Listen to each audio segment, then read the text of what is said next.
All right, let's start with the big story that we're tracking this evening, where in some hours from now, the United Nations Security Council is expected to vote on a draft resolution on a 30-day period of ceasefire across Syria.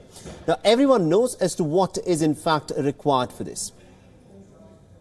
Very important consultations are taking place in this council, aiming at a cessation of hostilities during 1 month in Syria with a number of conditions. And of course, I fully support that effort. But I believe Eastern Ghouta cannot wait. And so my appeal to all those involved is for an immediate suspension of all war activities in Eastern Ghouta, allowing for humanitarian aid to reach all those in need.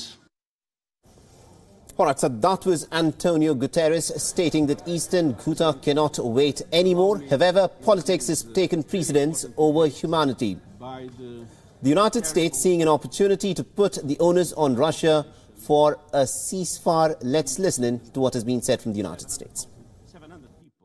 One of Assad's key backers, Russia, can change this behavior. Russia can push the regime to commit to seeking a real peace in Syria. A peace that helps the Syrian people. A peace that helps ensure the region's security. Now is the time for Russia to use that leverage. Okay, so that was Nikki Haley there, insisting that it is in fact entirely on the shoulders of Russia as to what happens in Syria now. But Russia has its issues, notably over the presence of the Al-Qaeda affiliated Jabhat al-Nusra armed group in Eastern Ghouta. На вопрос, а где гарантии, что боевики будут соблюдать эту гуманитарную паузу, и где гарантии, что они не продолжат обстреливать жилые кварталы Дамаска, гарантий таких нам не дают. Были дружественными, доверительными, как и... The Russians have a point, as some Western journalists have acknowledged amidst all the outrage that's been voiced over the Syrian shelling and the Russian bombing of Eastern Ghouta. There is absolutely no mention of the Jabhat al-Nusra. Now, it is the continued presence of this group in Eastern Ghouta that has provoked the ferocity of the Syrian and the Russian response, writes Robert Fisk in The Independent. Yet, the presence of this group is absent in much of the international coverage of Eastern Ghouta.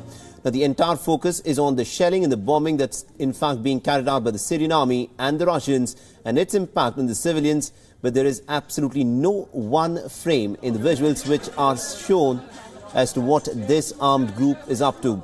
Now, no one in this group has been interviewed so far either by the Western media. Now, it underscores another point. Earlier this week, mortar fire from Eastern Ghouta had killed as many as 6 civilians and injured about 28 others in Damascus. Now, as Fisk notes, the casualties may be a drop in the ocean compared to what is happening in Eastern Ghouta, but they are also innocent. If Russia is guilty of supporting the Assad government in Damascus, the West is equally guilty of arming and nurturing the Islamic groups, cynically viewing them as a leverage against Russia in Syria. Now, Russia has its issues, notably over the presence of the Al-Qaeda affiliated Jabhat al-Nusra armed group in Eastern Ghouta.